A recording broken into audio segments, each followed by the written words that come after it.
श्री स्वामी समर्थ। जय जय स्वामी समर्थ। स्वामींचं नाव घेऊन मी आजच्या ह्या नवीन व्हिडिओला सुरुवात करते। हिंदू धर्मात ब्रह्मा, विष्णू, महेश यांना त्रिदेव म्हटले जाते। पुराणानुसार या देवांनी जगाच्या कल्याणासाठी वेळोवेळी अवतार घेतला। प्रत्येकाचे अनेक अवतार आहेत, परंतु या तिन्ही देवतांचा एक अवतार असा आहे ज्यात तिघांचाही अंश आहे आणि तो अवतार म्हणजे भगवान दत्तात्रेय। पौराणिक कथेनुसार मार्गशीर्ष पौर्णिमेला मृग नक्षत्रावर प्रदोष काळात दत्तात्रेयांनी अवतार घेतला। 2024 दत्तात्रेय जयंती शनिवारी म्हणजेच 14 डिसेंबर रोजी येत आहे। त्यामुळे या दिवशी मोठ्या उत्सवाचे आयोजन करून दत्त जयंती भक्तिभावाने साजरी केली जाते।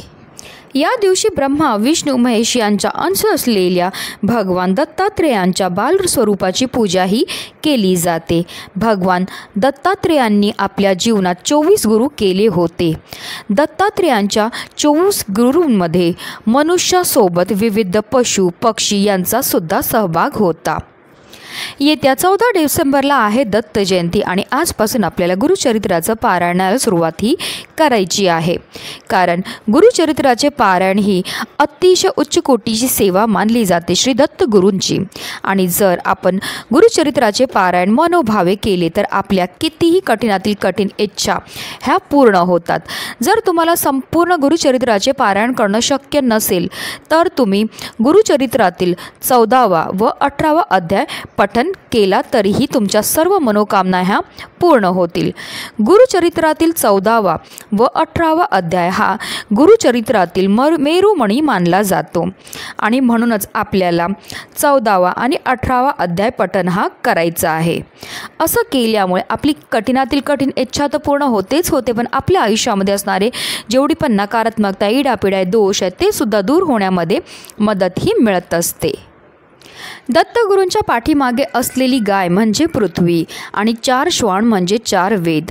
औदुंबराचं वृक्ष हे दत्ताचे पूजनीय रूप आहे, कारण त्यात दत्त तत्व जास्त प्रमाणात असतात आणि म्हणूनच आपल्याला आजपासून दत्त जयंती येईपर्यंत कधीही गाईला ही एक वस्तू खायला द्यायची। ही वस्तू खायला दिल्यामुळे आपल्या जीवनामध्ये असणारा प्रखरातला प्रखर पितृदोष, ग्रहदोष, शत्रुपीडा तर नष्ट होणारच आहे, पण आपल्या 7 पिढ्यांचं दारिद्र्य नष्ट होऊन आपली कितीही कठीणातील कठीण इच्छा ही साक्षात दत्तगुरू पूर्ण करणार आहेत। अतिशय उच्च कोटीची ही सेवा आहे जी प्रत्येकाने दत्त जयंतीपर्यंत करायची। त्याबद्दल सविस्तर आणि महत्त्वाची अशी माहिती मी तुम्हाला या व्हिडिओमध्ये देणार आहे, तर व्हिडिओ पूर्ण पहा। आणि जर तुम्ही माझ्या चॅनलवर नवीन असतील तर चॅनलला सबस्क्राईब करा आणि शेजारी बेल आयकन सुद्धा प्रेस करा, जेणेकरून तुम्हाला माझ्या नवनवीन व्हिडिओचं नोटिफिकेशन हे मिळत राहील आणि तुम्ही एक पण व्हिडिओ मिस करणार नाही। आणि कमेंटमध्ये श्री गुरुदेव दत्त लिहायला अजिबात विसरू नका।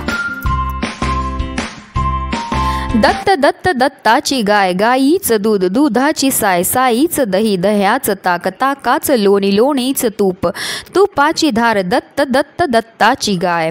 दिगंबरा दिगंबरा श्रीपाद वल्लभ दिगंबरा। हिंदू धर्मामध्ये गाय, गंगा आणि गायत्रीला अनन्यसाधारण असं महत्त्व आहे। गायीचा जन्म हा समुद्र मंथनातून कामधेनू गायीच्या रूपामध्ये झाला होता। त्याचबरोबर माता लक्ष्मीचा जन्म सुद्धा समुद्र मंथनातून झाला होता, म्हणूनच गायीला माता लक्ष्मीचं स्वरूप सुद्धा म्हटलं जातं। गाय 11 रुद्रांची आई आहे, 8 वसूंची कन्या आहे, 12 आदित्यांची बहीण आहे आणि अमृत रूपी दूध देणारी आहे। जो व्यक्ती गोसेवा करतो त्याच्या सर्व मनोकामना तर पूर्ण होतातच होतात, पण त्याला स्वर्गाची प्राप्ती सुद्धा होत असते आणि गाय ही स्वर्गामध्ये सुद्धा पूजनीय मानली जाते। साक्षात श्रीहरी विष्णूंनी सुद्धा आपल्या कृष्ण अवतारामध्ये गोसेवा केली होती आणि म्हणूनच त्यांना गोपाळ हे नाव सुद्धा मिळालं होतं। आणि म्हणूनच आपल्याला सुद्धा आजपासून दत्त जयंतीपर्यंत तुम्ही दररोज ही गोसेवा करू शकतात किंवा किमान एकदा तरी तुम्हाला आवर्जून ही गोसेवा जी आहे ती करायची आहे। कारण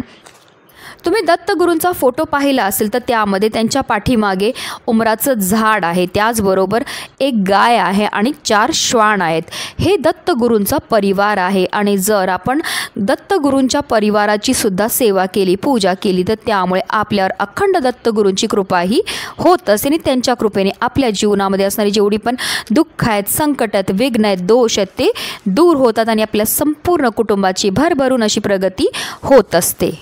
तर जी वस्तू आपल्याला गाईला खायला द्यायचे ते म्हणजे पिवळी केळी, कारण पिवळ्या वस्तू ह्या दत्तगुरूंना अतिशय प्रिय आहे, जसं की पिवळी फुलं, पिवळी फळं, म्हणून आपल्याला पिवळी केळी जी आहे ती गाईला खायला द्यायची. आता गाय जर तुमच्या घरी असेल तर घरच्या घरीही तुम्ही गोसेवा करू शकतात, किंवा तुम्ही एखाद्या गोठ्यात जाऊ शकतात, गोशालेमध्ये जाऊ शकतात, किंवा वाटेत कुठेही तुम्हाला गाय ही भेटणार आहे. गाईजवळ गेल्यावर सर्वप्रथम तिच्या दोन्ही पायावर आपल्याला पाणी हे अर्पण करून घ्यायचं आहे.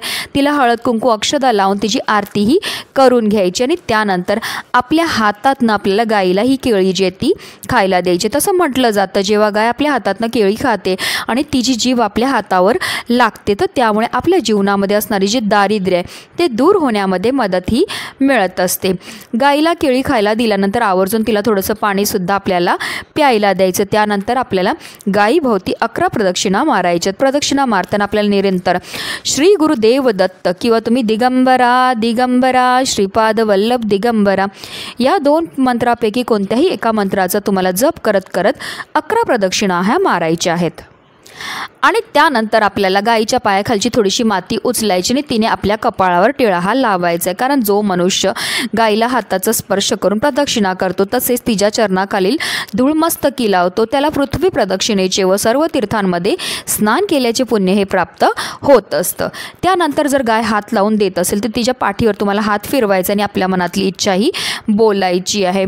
अतिशय उच्च कोटीची ही सेवा आहे. ही सेवा केल्यामुळे आपल्यावर गुरुदत्तांची भरभरून कृपा तर होतेच होते, पण त्यांच्या कृपेने आपल्या जीवनामध्ये असणारा प्रखरातला प्रखर पितृदोष, ग्रहदोष, शत्रुबाधा तर नष्ट होतेच होते, पण आपलं 7 पिढ्यांचं दारिद्र्य नष्ट होऊन आपल्या संपूर्ण कुटुंबाची भरभरून अशी प्रगती होणार आहे. म्हणूनच व्हिडिओ जास्तीत जास्त लोकांपर्यंत शेअर करा, जेणेकरून प्रत्येकाकडनं ही गोसेवा झाली पाहिजे, हीच मनामध्ये इच्छा. श्री स्वामी समर्थ. जय जय स्वामी समर्थ. दिगंबरा दिगंबरा श्रीपाद वल्लभ दिगंबरा.